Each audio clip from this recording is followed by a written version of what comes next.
A good working dog did not lie. Bad air did. Dane Calder knew that, had taught it to younger handlers with more confidence than patience, and still hated the rule when Tova proved it on a hot steel deck. Don't follow the dog. Read why she stopped. He heard the old line in his own head as the Dutch shepherd turned away from the stern, mouth open, breath fast, ears flat against the engine vibration. MV Alder Crown held its protected lane with the heavy stubbornness of a ship that had already decided what mattered. The deck tasted of diesel and salt. Heat came up through Dane's boots and into the old ache under his right shoulder. Tova's lead went slack, then tight, then wrong. She did not sit, point, bark, or give him the clean little fraud people like to call instinct. She backed off the scent as if the air itself had become too crowded to trust. A lesser handler would have corrected her. Dane felt the urge, hated it, and let the dog be honest. Her tongue curled dark at the edge. Her ribs worked too fast. Nothing about that was mystical. It was work meeting bad conditions and losing. He shortened the lead before he thought about it. One hand came down close to Tova's collar, not pulling, just taking away room for a bad choice. His other hand touched the rail. Hot, slick with a salt film that looked dry until it remembered the sea. Behind the ship, the wake should have spread white and ordinary, a churned road closing itself. This one did not. A black line bent inside the wash, too dark, too narrow, sliding at an angle the stern did not give it. Fuel sheen, maybe. Glare, maybe. Heat shimmer could make distance lie. Bad water had a whole library of cheap tricks, and most of them looked convincing when a man wanted an answer fast. Dane leaned out only far enough to see, not far enough to become another problem. The black line held its shape through the next roll. That bothered him more than any dramatic splash would have. Tova had turned from it, and the crewman nearest the aft rail had stopped coiling line with both hands in midair. That was the thing Dane trusted more than faces. Hands quit first. Feet followed. Mouths came last, usually too late to be useful. He marked the man's stance, the loose elbow, the coil hanging low enough to catch a boot. He looked past the crewman's shoulder. Two more deckhands had gone still sus near the cargo side lane, pretending they were waiting for an order. They were not. They were listening to the ship change under them, to the low metal shudder that ran through the deck when speed and water argued. One boot had shifted half a step back from the painted safety line. Another hand rested too tight around a coil, knuckles pale under deck grime. Tova pressed her shoulder once against Dane's leg, hard enough to be a message and not enough to be drama. Handler, stress. Heat. Diesel. Vibration. People breathing fear into the same air she was meant to read. Any one of those could dirty a picture. All of them together could tear it up. Dane loosened his grip when he felt his fingers burying into the lead. He hated that too. Dogs noticed panic long before men admitted they were carrying it. Easy, not for Tova alone. The word fell flat on the deck and stayed there. No one moved. That made the silence worse. The ship's exhaust smeared the air. Somewhere above him, a metal latch ticked against its housing, steady as a nervous tooth. Then the weak light blinked beyond the black line. Once. Gone. Dane waded through 2 heartbeats and the engine thrum. It blinked again, lower than a deck lamp, too far off the wash, outside of the protected lane where no sane crew wanted a man, a raft, or a problem. A rescue strobe had a rhythm when it was healthy. This had desperation and bad batteries. Dane moved 2 steps along the rail, keeping Tova close and his weight careful. The black wake bent again, as if something under the surface had dragged a finger through it. He checked the crew's feet, then Tova's breathing, then the water. The order mattered. Scared men tripped before they shouted. Overheated dogs lied without meaning to. The water gave him nothing for free. The crewman, with the frozen line, whispered something Dane did not need to hear.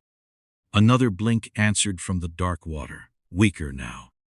MV Alder Crown kept moving, because ships did not care what men noticed. Dane raised one hand, not a wave, a stop sign for the deck behind him.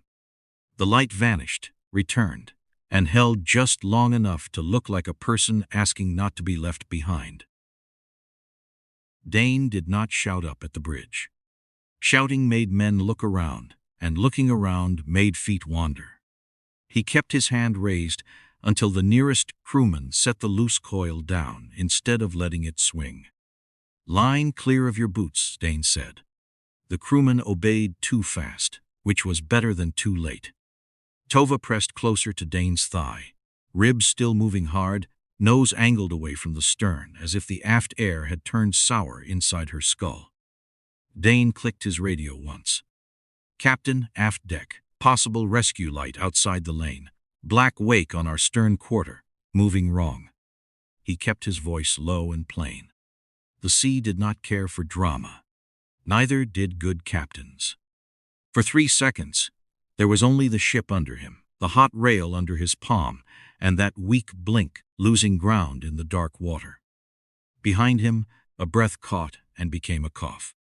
Someone's boot scraped backward. Dane did not turn his head. If he looked alarmed, the deck would learn the shape of it. He felt Tova feel him thinking, which was the trouble with a good dog and a bad minute. Captain Soren Ivers answered, with the clipped calm of a man already doing arithmetic. No one else wanted. "I see nothing," confirmed. Dane pictured him over the bridge instruments, one hand flat, jaw tight, watching risk spread across more than one life. "We do not make a full turn on a ghost light," Soren said. "Not here. Not with deck exposure, traffic shadow, and crew unsecured aft." It was not cowardice. That made it worse. A coward could be shoved. A responsible man had weight. Dane looked at the crew again. One man had shifted toward the rail without knowing it. Another had stopped breathing through his nose, mouth open, eyes stuck on the water. A third kept rubbing his thumb against his palm, fast and dry, as if trying to erase oil that was not there. Dane stepped between them and the black line. "You, hands off the rail unless I tell you. You, coil that line flat. Slow flat, not pretty." The words were ugly, useful things. They gave fear somewhere to go besides forward. Tova's ears flicked at the tension in his voice, then flattened again under the engine hum. She did not like the crowd behind her. Neither did he. A woman came through the cargo side passage with a coil of orange line over one shoulder and the expression of someone who had already lost the argument once today. Riva Kassar did not run. Former rescue swimmers knew better than to arrive breathless unless they wanted everyone else to become stupid. She looked at Tova first, then at the water. "That light came from the auxiliary track," she said. Dane did not ask how she knew. Not yet. Tova's shoulder pushed harder into him when Riva stepped near the lead, and Riva stopped short, palms visible, no offense taken. Smart. Dane liked smart when it did not come wearing a committee badge. "Names," he said. Riva's mouth tightened. 3 were overdue before dusk. 1 confirmed on the auxiliary, Arman Darzi, 31, deck sailor. The name landed harder than the blink. A light was a problem. A name was a person other people would later pretend they had not known about in time. Riva's eyes stayed on the wake, but her fingers checked the line by touch, counting damage, twist, reach. Guilt had a posture. Hers leaned toward the water. Dane knew that posture too well and trusted it about half, as far as he could throw the ship. Soren came back over the radio before Dane could answer. "We hold the protected lane. I will reduce nothing until I have a reason I can defend to the ship." You have a light, Riva said, close enough for the radio to catch. You have a bad wake and a missing man. Soren did not rise to it. I have a cargo ship that turns when physics lets it. Crew on an exposed deck and possible small boat ambiguity in the same water. There it was, the part no one wanted to say first. Dane looked out past the rail. The weak blink was gone. For a moment the black wake was only black wake, dirty water pretending innocence. Then something pale rolled in the chop near its edge. Not white foam. Two solids. It lifted once in the wash, long enough to resemble a torn flotation scrap, or the back of a hand, then dropped out of sight. Dane felt every foot on the aft deck lean toward it. He cut his hand down hard, and the nearest men froze. Tova made a low, strained breath against his leg, not a growl, not an answer. The ship stayed in the lane. The pale thing vanished before anyone earned the right to name it. Water flashed half a truth and took it back. Dane soothed Tova along the stern side lane, keeping her short, letting her shoulder brush his knee when the deck rolled. The metal under them had a greasy shine now, thin as breath, black in one angle and rainbow in another. Diesel had spread where the wash slapped back. Salt stuck to it. Heat lifted from it in little shivers. Tova's nose dropped for the first time since she had turned away, and Dane felt the lead change. Not clean pull. Not a trained line out. A question, maybe. A dog trying to build a map out of torn paper. He wanted it to be enough. That was the problem. Behind him, Riva Kasser said, "She's not giving you a verdict." Dane did not look back. "I know what my dog is doing." The sentence came out sharper than he liked. Tova angled toward the slick, nails ticking once, twice, then slipping quiet where the deck was wet. Her breath chopped harder. Dane saw the fuel sheen, saw the pale water beyond it, saw the crew waiting for him to make uncertainty behave. He followed her 3 more steps. Too many, though he did not know it yet. The scent picture made ugly sense if he squinted at it the right way. Human trace could ride diesel. Cloth could drag scent along water. A half-drowned man could shed fear into everything he touched, and dogs worked fear as well as skin when the world was kind. The deck was not kind. Tova pulled again toward the fuel-slick rail, and Dane read the old pattern under the noise. Forward pressure, head low, body committed. He gave her 6 inches. She took 8. Lio Santos moved before Dane asked him to, quick and eager, stepping in with one hand out as if he could help the dog by wanting to. "Stay back," Dane said, but the ship rolled the word sideways. Lio had already crossed the dry-looking patch. His boot found the oil skin. The surface did not look wet until it stole his foot. He windmilled once, shoulder twisting toward the rail, line snapping loose from under his elbow. Dane caught the back of his vest with his free hand and felt the pull tear hot through his bad shoulder. Tova jolted against the lead. The coil hit the deck and slid, fast enough to scare every man who saw where it was going. Lio did not go over. That was the mercy. He hit the deck on one knee and one palm, then slammed sideways into the low stanchion with a sound that made the nearest crewman swear. His right arm tucked in wrong. Not broken, maybe. Maybe worse tomorrow. Pain took the color out of his face and left him embarrassed first, hurt second, which told Dane plenty about the kid. Dane hauled him back from the slick by the vest, not gently, not beautifully, just back. Tova barked once, high and frustrated, then coughed on the bad air. The bark made 2 crewmen flinch toward the rail. Dane cut them off with a look before they could become new casualties. Nobody moves. His voice had less volume than steel in it. That worked. He crouched beside Lio without giving up the lead. "Shooter." Lio tried to grin. It failed halfway. Only if I keep it. Then, keep it still. Dane hated the words as soon as he said them. Orders were easier than apologies. The black wake kept folding behind the stern, indifferent. The weak light was gone again. Time had been spent. For what? A false nose, a slick patch, and a young deckhand trying not to shake where everyone could see. Riva came in low, stopping outside Tova's reach and pointing 2 crewmen back with the line coil she carried. That is what I meant. No triumph in it. That helped a little. Your dog narrowed bad conditions. She did not find a man.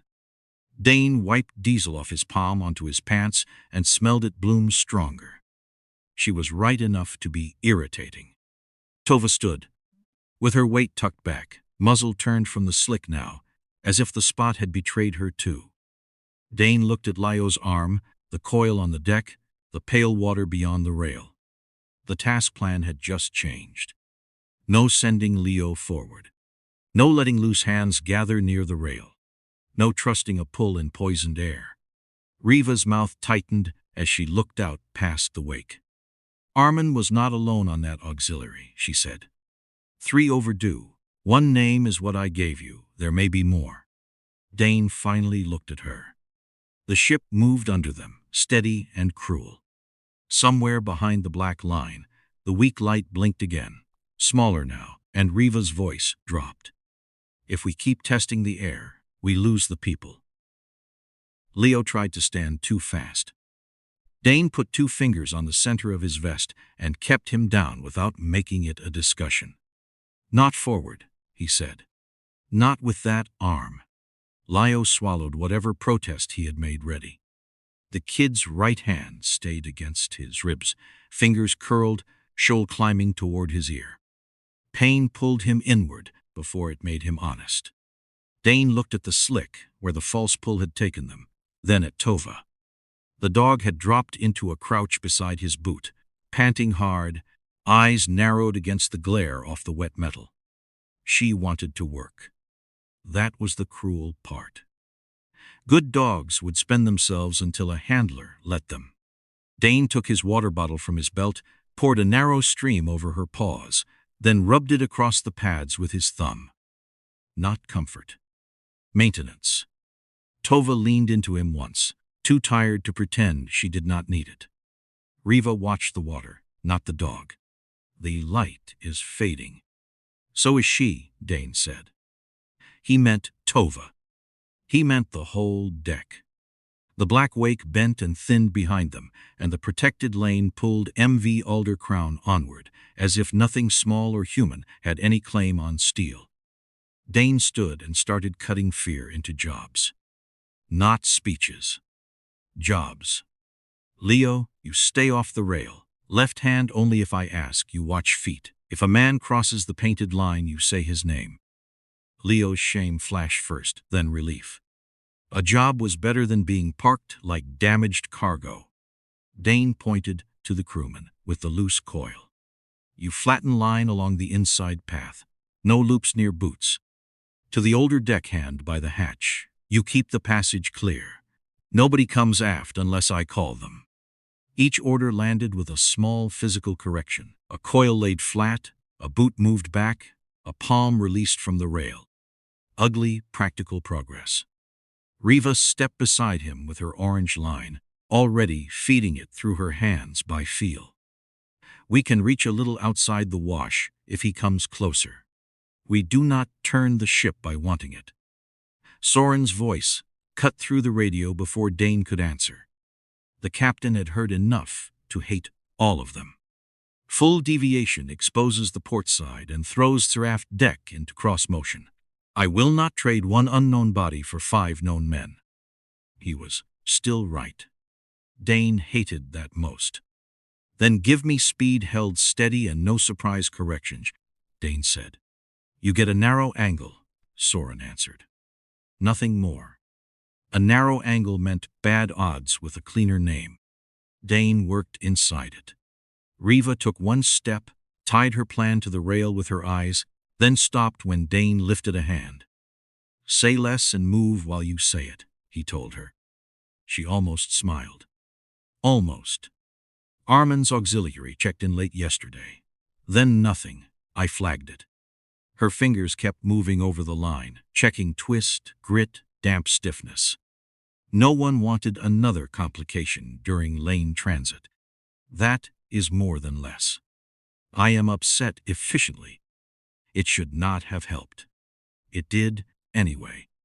Above the cargo side hatch, the fixed deck safety camera gave its little red blink, catching ordinary stupidity for ordinary reports.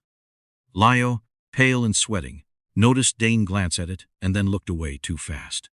His own phone was clipped high on his vest, screen cracked, lens pointed nowhere useful as he shifted. Maybe it had caught his fall. Maybe nothing. Either way, Dane filed it under later and did not touch it. Evidence did not pull a man out of water. A darker shape slid beyond the wash, too low and brief to name. Skiff, shadow, heat trick.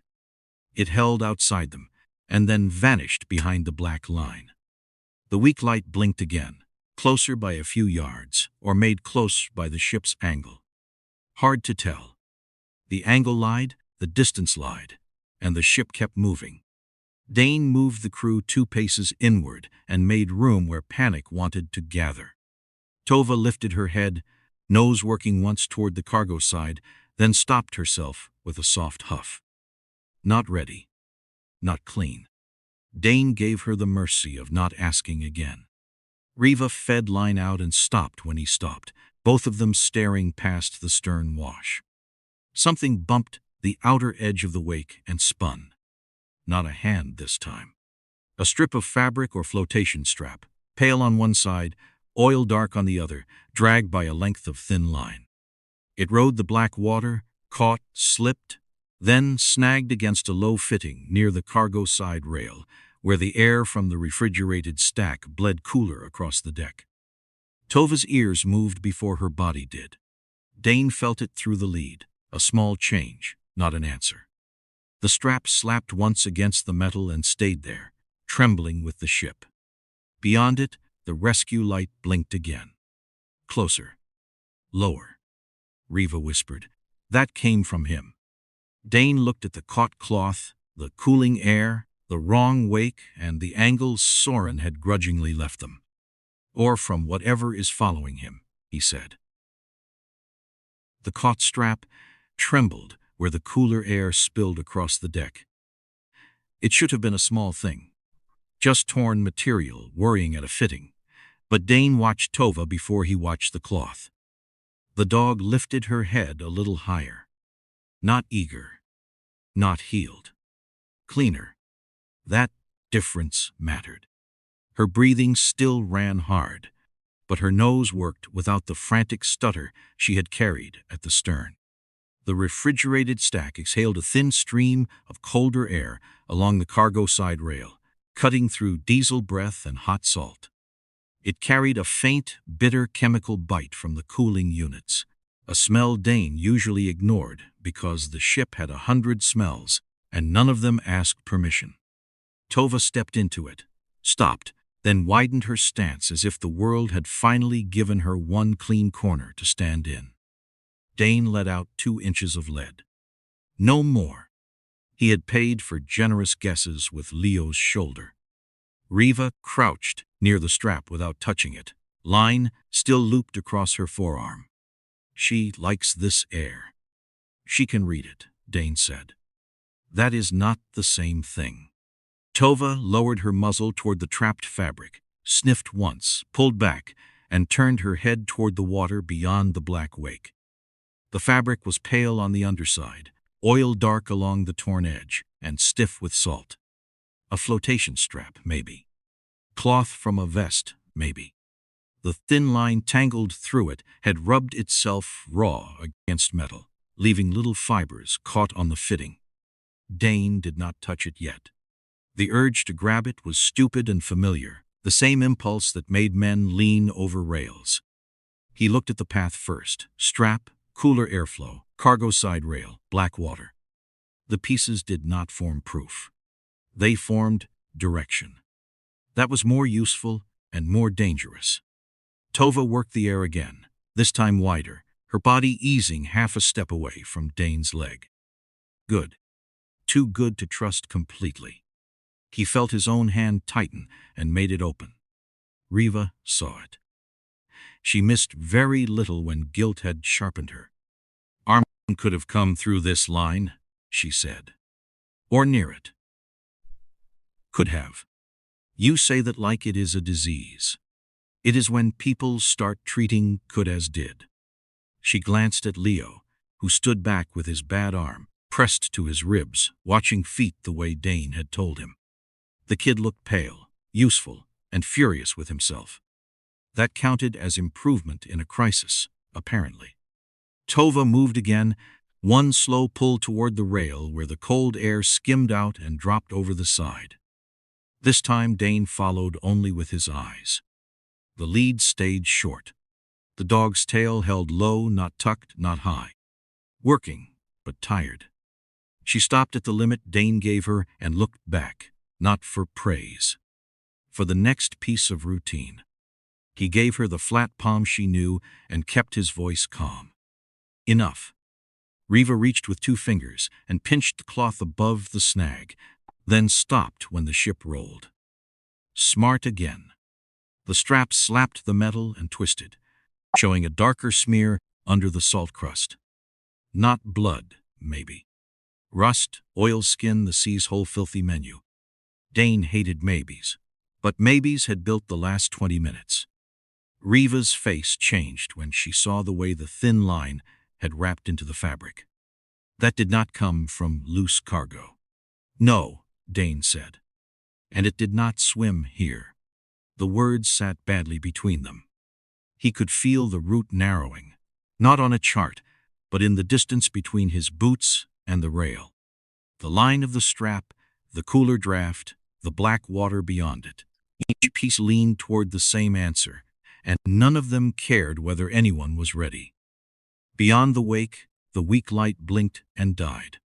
Then a second shape moved where no light should have been. Low. Dark. Holding outside the wash, not crossing into it.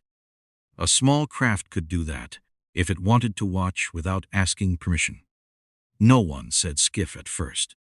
Naming a thing made the deck lean toward it. Dane felt the lean anyway, through the pause in breathing behind him. He lifted one hand without turning. Lio's voice came from farther back, thin but steady. Feet inside the line. A crewman cursed softly and obeyed. Good kid. Dane kept his eyes on the dark shape. It rose on a swell, showed a narrowbow for half a second, then dropped behind glare and black water. It had appeared after the strap, after Tova's cleaner trace, after Arman's name had stopped being a name and started becoming a body somewhere in the sea. That sequence mattered. Coincidences could happen. 3 in a row usually meant somebody was working the water. Riva's hand tightened on the orange line. They are looking at the same place. Dane heard the they and did not ask her to soften it. Or keeping us looking there. That makes him real. It makes something real. Tova gave one low huff, tired and irritated, as if human language had become another bad smell. The dark shape surfaced again, closer now, matching the outside edge of the black wake. The rescue light blinked once beneath it, low on the water, and the skiff shape began to close. The skiff shape did not rush them. That made it worse. Slow danger gave men time to stare too long and step too close. Dane moved the deck back into motion before the watching turned into a crowd. Reset from inside out, he said, and put his hand low for Tova. She came because the routine still held. Though her steps had lost the clean spring she carried on cooler mornings and better jobs. He poured the last of his water across her paws, then worked the damp into the fur between her toes. Heat came off the pads like it had been stored there.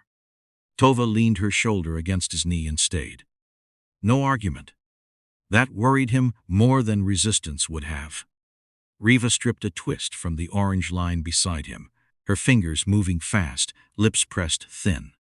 Lio stayed 3 paces back, doing his job with a white face and one good arm. "Feet inside," he said again when a deckhand drifted. The man obeyed. Lio looked surprised by that. Dane did not praise him. Praise made people look up. Work kept their eyes where their lives were. The black wake ran beside them now like a mark the sea refused to wash away. Riva handed Dane a short section of line, then pulled it back when he gave her the look. "Not a tutorial," she said. "Just a mess." That may be the ship's motto. The joke was small, ugly, and exactly enough. She snorted once. "No sea monster, then?" "No. Sea monsters have better scheduling." Lios made a sound that might have been a laugh if his shoulder had not hated him for it. The breath broke some of the deck's stiffness without making anyone stupid. Riva kept working, threading the line clear of boots, checking the strap with her eyes instead of her hands. "I filed the warning yesterday," she said. It came out while she moved, which was the only reasons Dane let it stay. Auxiliary late. Crew welfare concern. Possible disabled craft near transit edge. It went into the queue. Queues are where urgency goes to be buried. I know. That was the bad part. She did know. Her hand jerked once on the line. Not enough to spoil it. Enough for Dane to see the old failure under the current one. Professional guilt. Not drama. Worse. Drama burned off. Guilt put on clean procedures and followed you to work. You could not force Soren. "No," she said. "But I could have made more noise before we needed light in the water to prove people exist." The radio clicked, then held open under bridge static. Soren had been listening, or pretending not to, which on a ship came to the same thing. "Skiff bearing remains outside our wake," he said. "Closing, not intercepting." His voice had that tired precision Dane respected and distrusted. "I am not clearing the bridge of caution because your deck found cloth. I am not asking you to." Dane shifted Tova behind his left leg and pointed 2 crewmen back from the rail with a flat hand. "I need the deck thinned. Essential hands only aft. Everyone else inside the hatch." A pause. In it, MV Alder Crown shuddered through a swell, and the caught strap slapped metal twice, impatient as a creditor. Soren answered, "Stand by." Riva's eyes flicked to Dane. "He hates this." "Good. If he liked it, I would worry." The dark shape outside the wake rose again. Closer, now. Still holding off, still watching the same narrow piece of water that held the strap, the light, and maybe Arman Darzi. Tova lifted her nose once toward the cooler draft and then turned away, spent. Dane did not ask for more. Tova had told him her limit. Men were the ones who kept pretending metal, dogs, and bodies owed them extra. Soren came back hard. "Aft deck, clear non-essential crew now. Keep bodies inside the cargo side mark. No one leans out." The order moved through the deck faster than concern had. Men liked authority better when it had a shape they could obey. Dane used it before it cooled. "You heard him? Slow feet, eyes down. Names." Lio's voice shook but carried. One by one, the aft deck opened into something less stupid. Riva hauled the reset line into a cleaner path, not clean, never clean, but less likely to punish the first wrong foot. Dane took the lead shorter, as Tova lowered herself onto the strip of shade near the refrigerated stack. "Stay," he murmured, and she did, head up, ears working even when the rest of her body had voted no. The rescue light blinked again. This time it did not vanish alone. A pale shape rose behind it, folded and came up once more, too irregular for debris. An arm, maybe. A shoulder. Then a hand slapped weakly at the water and disappeared. Riva stopped breathing. The skiff shape turned at the same moment, no longer just watching, Dane felt the deck go silent around him. The water had stopped being ambiguous. The hand came up again, not waving, not asking properly, just breaking the water and losing. That made it worse than a clear signal. Clear signals belonged to training decks and safety posters printed by people who had never watched a tired man forget how hands worked. Dane moved toward the cargo side rail, with the lead short and Tova behind his knee, feeling the heat come off the deck in ugly pulses. The pale strap still trembled against the fitting. The weak light bobbed beyond it, Loa tangled with black water and wash. Riva had already shifted her weight toward the rail, line running through her hands. Dane caught the set of her shoulders and knew she was about to spend herself before the deck was ready. Riva. She did not look away from the water. He's alive. Alive is not aboard. Salt wind slapped the words flat. A pale face rolled into view beyond the wake, gone, then back again. Arman Darzi, or what was left of him after heat, salt, fear, and too much time. His mouth opened. No sound reached them. Lio said one name behind Dane, warning a crewman back from the rail, and his voice cracked but held. Good. Hurt and useful. That was a cruel promotion, but the deck was handing those out free. The skiff outside the wash did not surge. It held. Waiting cost less fuel and more nerve. Riva started the reach from the cleaner angle they had left themselves. Not clean. Cleaner. Dane hated the difference and lived inside it. Tova took 2 steps after him, then stopped hard. Her front paw lifted off the deck. Not a dramatic refusal, not a warning bark. A small, honest piece of body logic. Hot metal. Salt slick. Tired pads that had already given more than they owed. Dane felt the lead check and changed the route before pride could argue. Inside path, he said. Not over that patch. Riva's eyes cut to him, then to Tova's lifted paw. She understood, and the understanding cost them seconds. Seconds were expensive now. The skiff had turned farther in, riding low outside the wash, engine sound lost under MV Alder Crown's deeper thrum. Dane shifted left, forcing the rescue angle wider, worse for reach but safer for the dog and the men behind him. It gave the skiff more room to read them. It also kept Tova from burning her paws open on a strip of deck that looked harmless and was not. One crewman tried to fill the gap. Lio started forward, stopped himself, then used the one thing Dane had given him that still worked. Back, he snapped, naming the man. The crewman froze with one boot half over the paint. Lio's face twisted with the effort of staying where he was. The restraint cost him. Dane could see it in his jaw. Dane kept Tova in the narrow, cool spill from the refrigerated stack and let her watch, tired ears pricked, not asked to do magic. Riva leaned out only as far as the rail allowed her to remain human. The line went down. Arman saw it and flinched away. Panic in the water looked stupid until a man remembered the water was trying to own him. Arman grabbed at the line, missed, then grabbed too hard when it touched his forearm.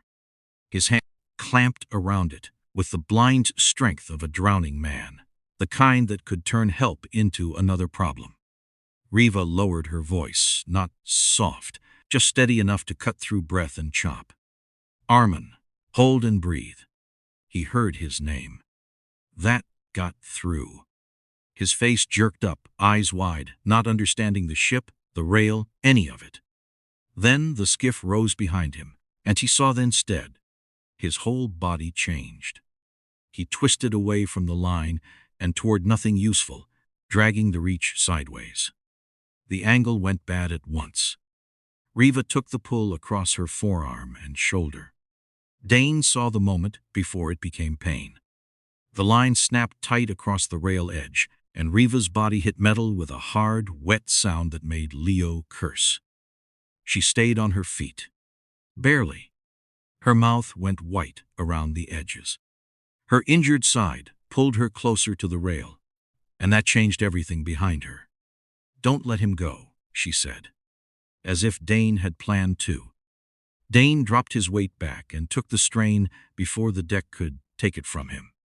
Not a technique, just a bad choice made quickly. The line shivered under his palm, wet and alive, running pressure from Arman to Riva to the ship and back again. Tova surged half a step, then stopped herself at the hot strip, paw lifted. Dane heard her breath hitch and hated that he had no spare hand for mercy. "Stay," he said, and the word came out meaner than he meant. She stayed. Riva shifted her injured arm in close, using the other to keep Arman from sliding out of reach. Blood or scraped skin showed at her sleeve, too bright against wet fabric. Lio moved in with his good hand ready, then checked his own feet and stopped where Dane had told him to stop. That pause saved him from the slick. Maybe from more. Arman fought the line again, when the skiff nosed closer, eyes locked on the man in the bow. No explanation. No clean witness statement. Just fear recognizing ownership. A man stood in the skiff, dark against glare, one arm raised. He was not waving either. Something thin and hooked flashed from the skiff's side and slapped into the water near Arman's line. The thin hook caught the rescue line below the rail and pulled it off angle. The whole setup jumped. Men sucked in breath behind Dane. The skiff pulled again, harder this time, and the line went contested. The hook in the line made the whole deck stupid for half a second. Men looked where they should not look. Feet shifted toward the rail. Someone breathed through his teeth, loud enough to sound like tearing cloth. Dane felt the rescue line drag sideways and knew the skiff had found the one place it could matter. Not the ship. Not the crew. Arman. The man in the bow did not need to own MV Alder Crown. He only needed to own the few wet yards between Arman's body and the rail. Lights on the water flattened everything. Distance. Depth. Risk. The weak rescue blink, the black wake, the skiff's low hull, Arman's face, all of it stacked into one bad picture. Riva had one knee against the rail now, injured arm clamped tight, breathing through pain without making a ceremony of it. The angle made her bad side take too much of the pull. Dane saw it and hated that he saw it late. Lio held back with his good hand open, watching feet, furious at every inch he could not cover. Tova stood in the cooler strip behind Dane, exhausted and alert, one paw still guarded off the worst of the heat. She wanted the crowd. He could feel that trained answer in her body. Not attack. Space. Simple work, done by a tired dog while grown men tried to become hazards. Dane hit the radio with his shoulder because both hands were busy being employed by disaster. "Captain, line is contested. Skiff has our angle." Static answered first. Then Soren, clipped enough to cut skin. "Stand by for limited correction." Dane looked at the rail, the water, the angle, and almost told him no. Almost. The ship moved in its own time. A command went upstairs, but steel and water negotiated like old enemies. MV Alder Crown did not turn so much as begin to consider turning. The deck changed under Dane's boots before the view changed in his eyes. A slow cant, a heavier pull through the line, then a shudder that traveled from hull to rail to men's hands. Wet boots slid half an inch. A coil crept toward a heel before Lio kicked it flat with more anger than grace. The rescue angle opened a little. So did every hazard. The contested line tightened until it seemed to hum. Riva grunted and slid half a boot, caught herself, and leaned back into pain. Arman came a little closer, then dipped when the wash lifted wrong beneath him. The skiff dropped lower and then surged up along the black edge, using the same movement Soren had given them. The correction helped and punished them in the same breath. Soren's voice came again. "That is all you get." "I noticed," Dane said, though he did not waste the breath on the radio. The crew behind him began to compress. Not a rush. Worse, a slow gathering of bodies wanting to see, wanting to help, wanting to become the next thing that needed saving. Dane pointed without looking. Back from the line. One man moved. Two did not. Tova did. Dane gave her the smallest hand cue, and she stepped across the open lane, tired body squared, head low, blocking the drift before it became momentum. A deckhand tried to slide around her on instinct, not malice, and she shifted with him, shoulder first, putting her body where his knee wanted to go. He stopped because his body understood her before his brain caught up. A Dutch shepherd with nothing left still had more sense than 6 frightened adults with opinions. She did not bark. She did not lunge. She simply occupied the space. Lio backed her from the other side, pale and sweating, saying names when boots crossed paint. His bad arm stayed pinned. His good hand shook. Still useful. Riva kept talking to Arman in short pieces Dane could barely hear. "Look at me, not them. Breathe, hold." Arman's grip came and went, panic fighting exhaustion. Then, the man on the skiff leaned forward into the lights. Riva whispered the name without turning. Basim Kord.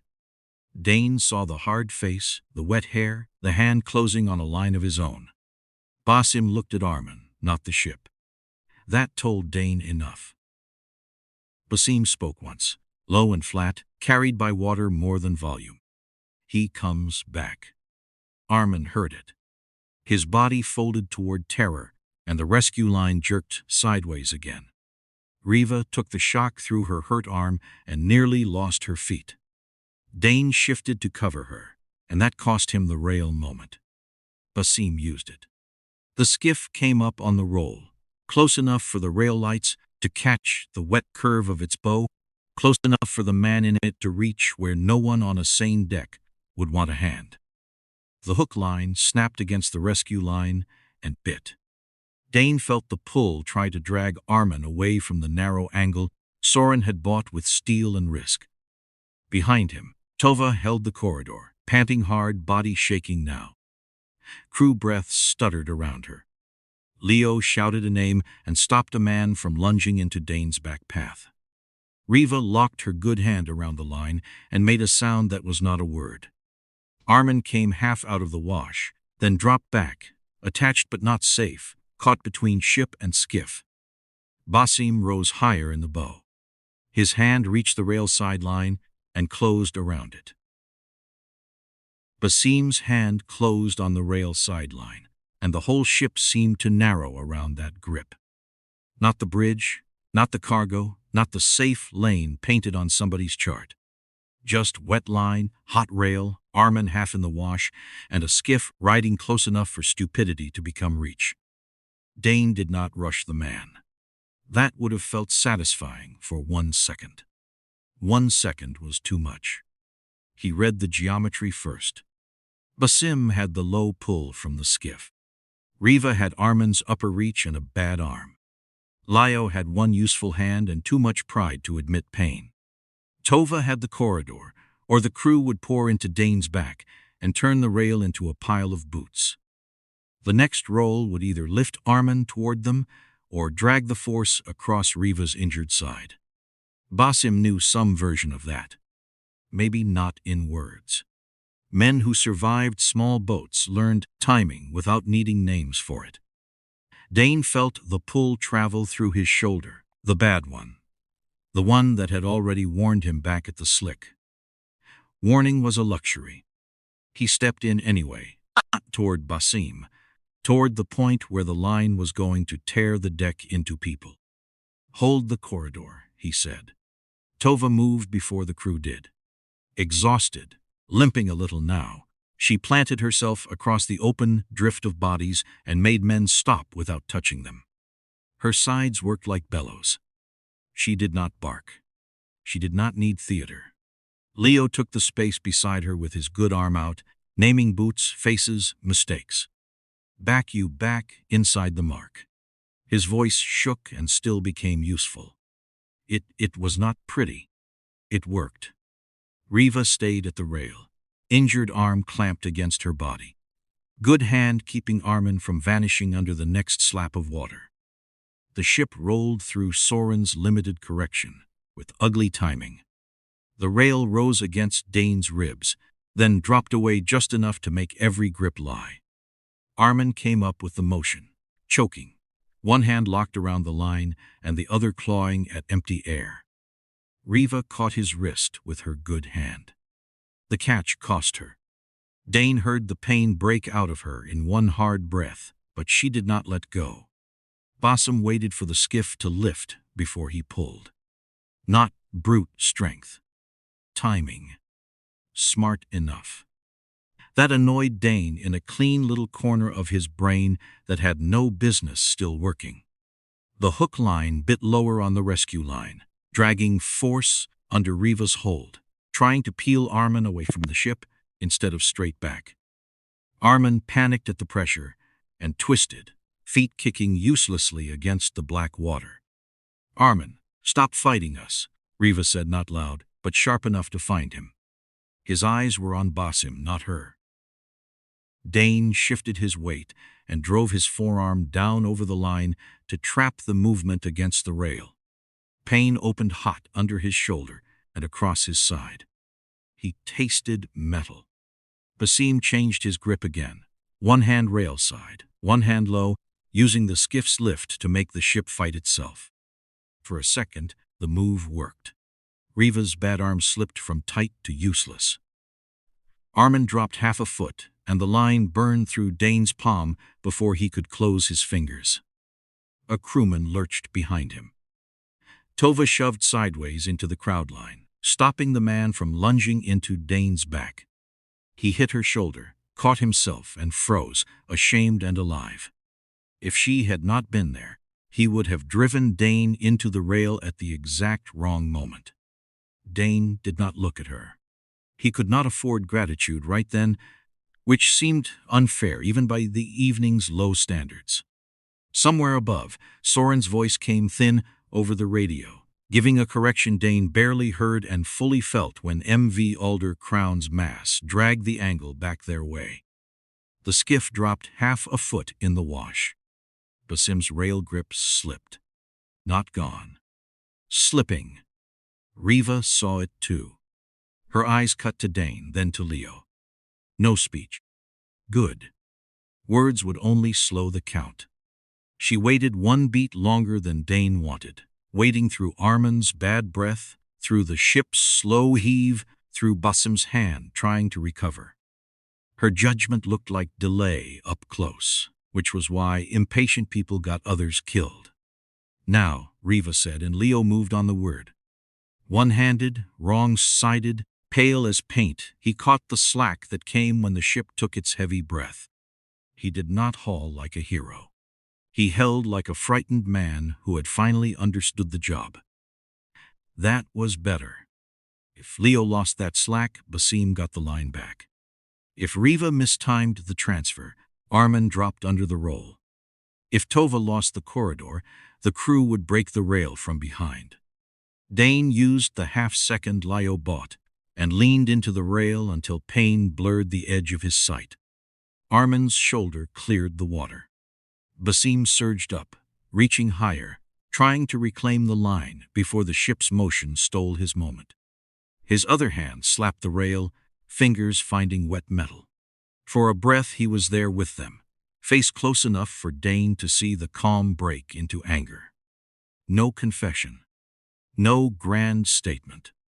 Just a man losing control of the thing he had come to take. Dane drove his knee into the rail brace, not at Basim, at his own leverage, and the pain in his side turned white. Riva pulled Arman's wrist across the edge. Lio held. Tova held. The ship dragged. Basim's skiff dipped again, hard, and the hook line snapped sideways off angle. Arman came over the rail like cargo nobody wanted to call cargo. Wet, shaking, heavier than a name had any right to be. Riva went down with him, shoulder hitting deck, injured arm trapped under her for one ugly second. Dane caught the back of Arman's soaked vest and took too much weight through his bad shoulder. Something in him gave a small private tear. He stayed up because falling would have driven Arman back into the rail and maybe over it. Basim kept the rail with one hand, then lost it when the skiff fell away in the black wake. His fingers scraped metal and vanished. The hook line whipped once, caught nothing useful, and dropped back toward the skiff. Basim did not disappear. He retreated into reachless water, still alive, still watching, locally beaten and not remotely solved. Dane looked down at Arman. The man was inboard. Barely. Breathing in broken pieces, eyes wide, hands still trying to grip whatever would not become sea. Riva rolled onto her side with a sound that made Dane's stomach tighten. Lio stood beyond them, good hand locked around the line, injured arm pinned, face wet with sweat and something like pride. Tova held the corridor until her legs began to tremble. After the rail, nobody looked victorious. No one on deck seemed willing to call it mercy. Arman lay on his side inside the painted mark, coughing seawater and air in broken turns, alive but nowhere near safe. Riva kept one hand on his shoulder and the other useless against her own ribs, her face gray under the rail lights. Dane knelt too fast and regretted it when pain tore under his shoulder and down his side. He stayed there anyway. Standing would have felt theatrical.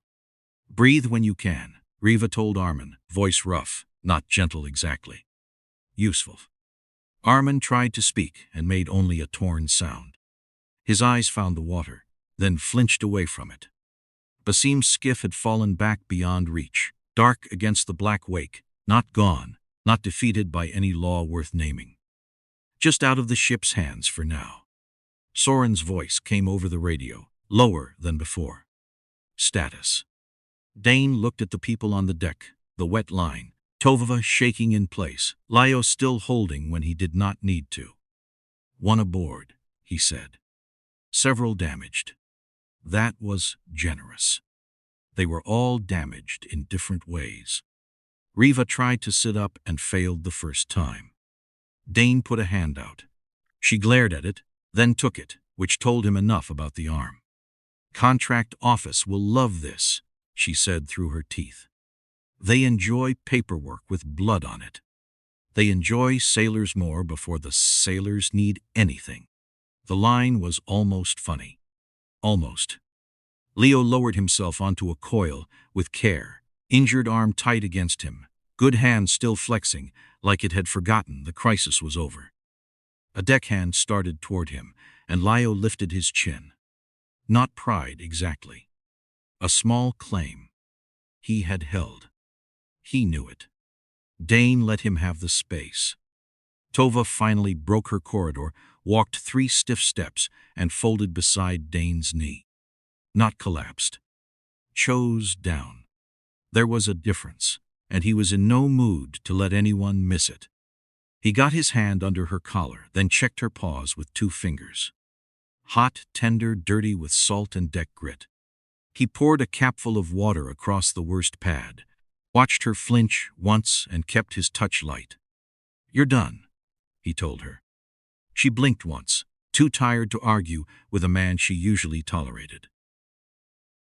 The deck's safety camera over the hatch kept blinking its small red blink, absurdly calm. Dane saw Lio notice it too. Then he saw the cracked phone still clipped high on the kid's vest, lens smeared, screen lit by accident or damage. It had caught something. Not everything. Never everything. A wet flash of rail light. Riva going down. Arman crossing the edge. Maybe Basim's hand. Maybe only noise and panic and enough truth to make clean reports impossible. The clip had not won anything. It had arrived late and messy, enough to make the bill harder to bury. Soren came down himself, which meant the bridge was under someone else's hands, and the captain had decided Consequence could wait 10 seconds without sinking the ship. His face looked older under decklight. He took in Arman, Riva, Lio, Tova. Dane's arm held wrong. The scraped rail, the wet line, the little smear of blood salt had already started to thin. "There will be an inquiry," Soren said. "No apology. No defense. A fact ugly and unavoidable." "There should be," Riva said. Dane heard the exhaustion under her anger and the guilt under that. Soren looked at the water. "It will not make the lane wider." Nobody answered. Loose end of line tapped the deck twice, moved by water draining from the rail, and every head turned toward it before reason caught up. No one had an answer worth saying.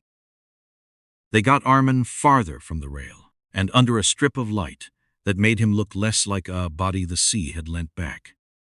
He gripped Riva's sleeve once, too hard, then loosened when she hissed. "No," she said, breathing through pain. "Stay here. That is the whole job." Arman nodded, as if the words had traveled through miles of bad weather before reaching him. He did not explain what he had seen. He barely held his own name when Dane asked it. Good. Terrible, but good. A perfect statement would have been harder to trust. Basim's skiff was a darker notch beyond the wash now, losing shape with distance, not erased, not handled, just pushed outside reach. Dane sat back on the hot deck with Tova's head against his thigh and felt his shoulder pulse in time with the ship. Lio laughed once, very quietly, then stopped because it hurt. Soren looked up at the camera, then away. Riva closed her eyes without letting go of Arman. Behind them, water ran off the rail in black threads. The wake spread, broke, and slowly lost its